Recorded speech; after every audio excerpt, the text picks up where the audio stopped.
Welcome to the Dr. Warren Gage podcast. We've begun an exposition of Revelation 21 and 22. These are very dense verses with a lot that's implied, and so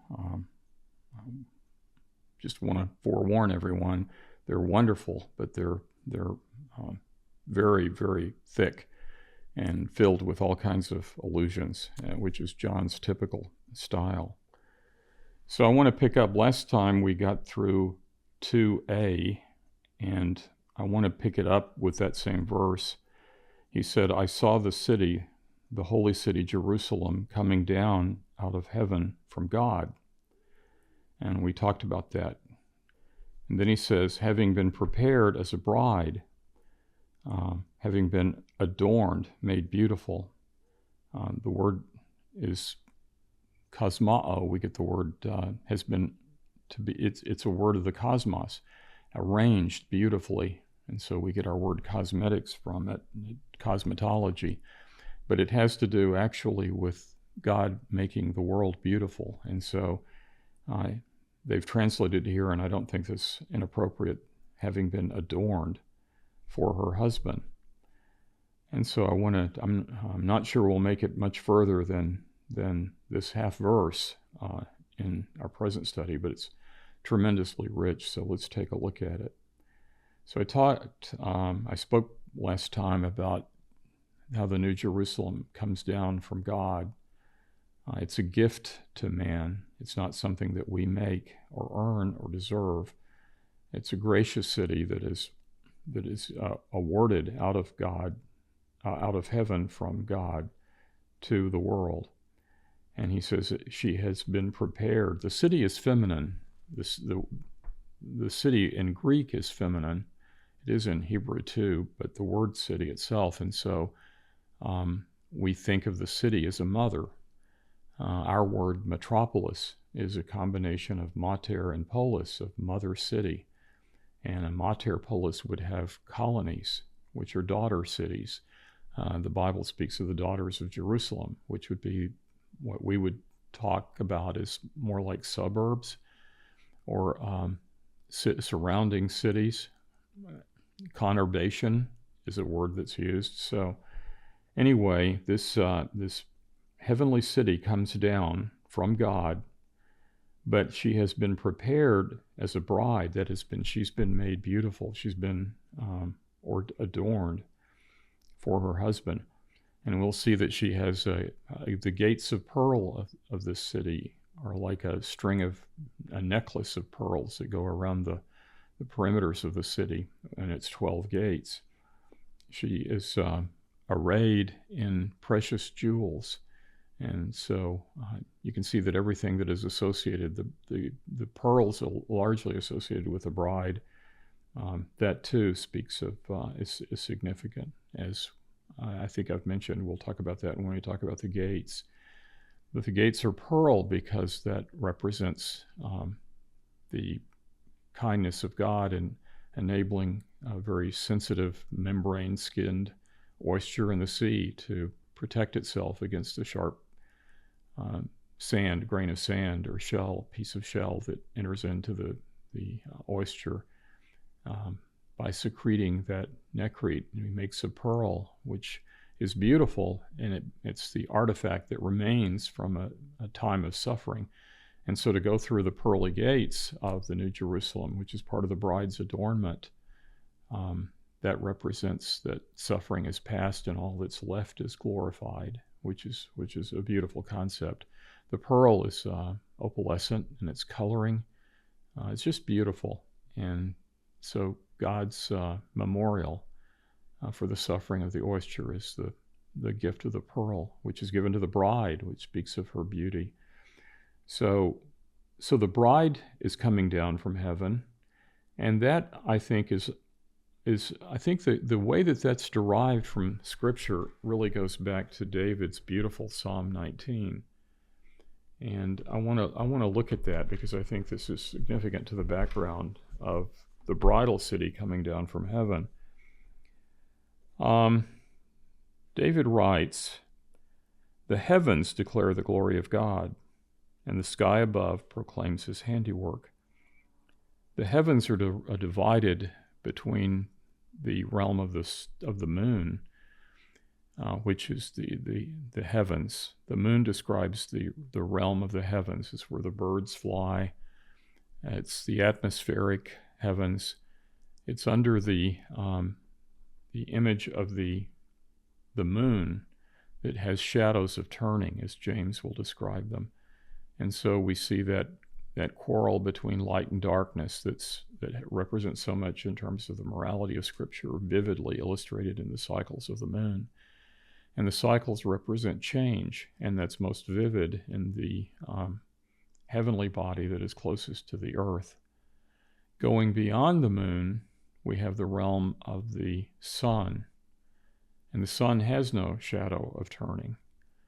It is obscured by the horizons when the day ends and when, just before the morning dawns. But the sun is more changeless, and that puts it in a different realm of the heavens, the sun and the stars. The planets don't twinkle, but they do move, as does the moon. But the light of the planets is constant. And so that gives it a different realm. So we speak of the earth in the Bible as the terrestrial, based on the root terra, which is earth, and that will include Sheol. Then we speak of the celestial heavens.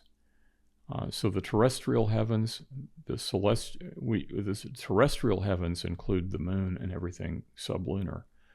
And that's the realm of the greatest change and flux.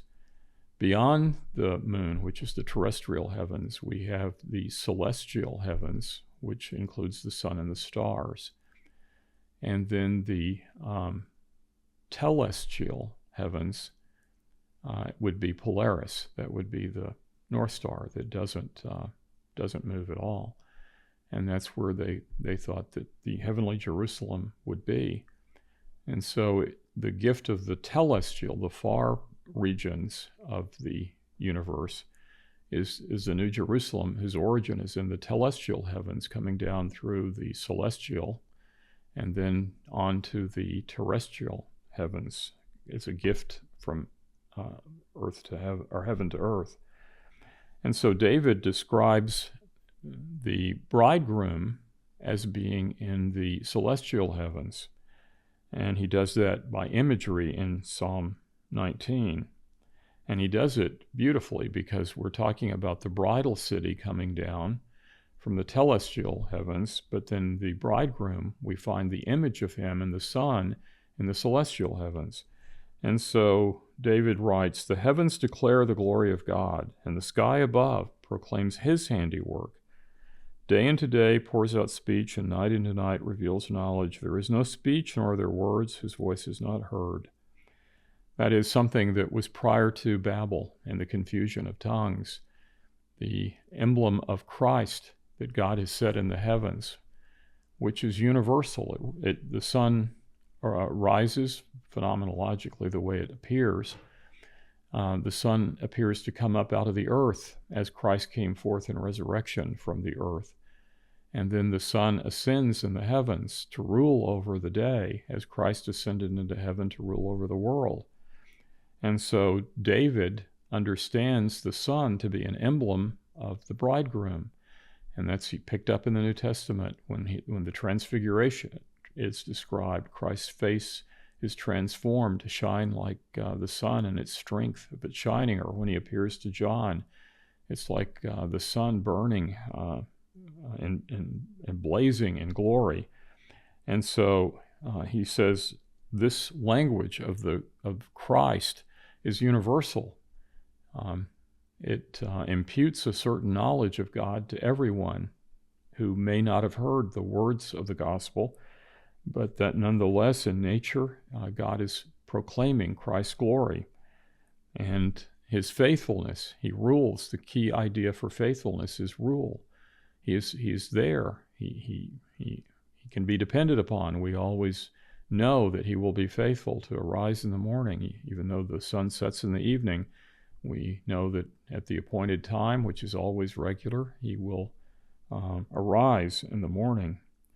and ascend into the heavens to give light upon the earth. And that speaks forth tremendous knowledge about God, his eternal power and Godhead, as Paul would say in Romans 1. Day into day pours out speech, and night into night reveals knowledge. There is no speech, there are no words where the voice is not heard. What voice? That's the voice of Christ, the bridegroom. Their voice goes throughout all the earth, their words to the end of the world. In them he has set a tabernacle for the sun, which comes out like a bridegroom leaving his chamber. He has sent a tabernacle for the sun. The sun is like the bridegroom, according to David. It presupposes quite a bit of understanding of the whole history and program of God's redemption. But he sees the sun as an emblem of the Christ, the bridegroom, God. And he says he set a tabernacle. Well, the Hebrew word is going to be chuppah. The Jewish wedding takes place under a chuppah, which represents the canopy of heaven. And the bridegroom is like the sun, and the bride is by his side. So he has set a tabernacle, a chuppah, coming out of his chuppah, like the bridegroom. So why did he describe the son as a bridegroom? That implies that he will be taking a bride.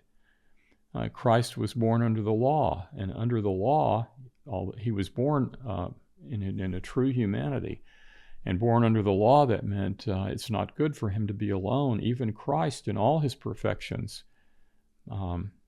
had to have a bride, had a bride appointed for him, one chosen by the Father, according to the custom, one made suitable for him, which is the destiny of the people of God, which is beyond imagination. God is preparing a people that will be worthy of the Son of Glory in the day when the bride is given to Christ. That implies all that needs to be known about the destiny of the people of God, to be worthy of Christ in the eyes of God. So anyway, he rejoices coming out of his chamber. It's the bridegroom. It's the day of his joy, the day of his wedding. He comes out like a strong man to run its course. The bridegroom in the ancient world had to be shown that there was no suitor that would be rival the affections of the bride. The bridegroom is so extraordinary in his giftings and so heroic in his nature and character that the bride would have no temptation to look elsewhere. She would not find his match anywhere. He is without equal. There is none like him. He's greater than all. And so that's the kind of strong man, and he has to run his course. The course is to prove his character. That was his ministry that showed him to be utterly sinless and able to work powers that were beyond the powers of fallen man. He was able to combine in his person full divinity, and so he could do works of creation. All of his works of healing are not the work of a doctor, they're the works of the Creator God. It's marvelous. His making bread and food out of nothing, ex nihilo, like he had made the original creation. All of that shows his amazing divinity in one glorious person, as our Chalcedonian fathers identified.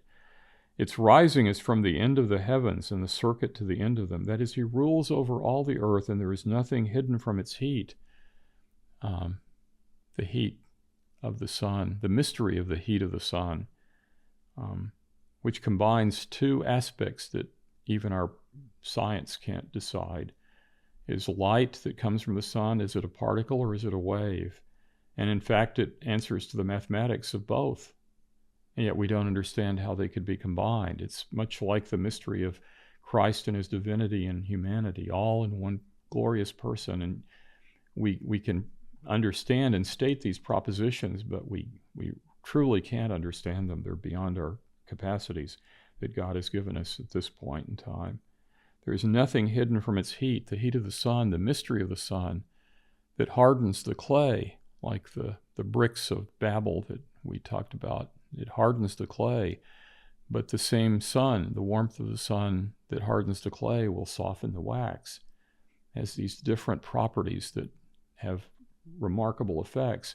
The message of the Son, which David says that's the gospel, speaking of his calling forth a bride, David saw that as the gospel. And that same gospel will soften some hearts and harden others. These amazing properties that it has. So anyway, its rising is from the end of the heavens, and its circuit to the end of them. There is nothing hidden from its heat. So Christ is the bridegroom who undertakes the trial of heroes according to the great narrative, the quest of the hero. The quest is ultimately to find his bride. And there will be those whom the Father has chosen who will respond to the invitation. And Revelation will speak of the glory of those who are invited. Blessed are those who are invited to the wedding. So it's a marvelous statement of and prospect.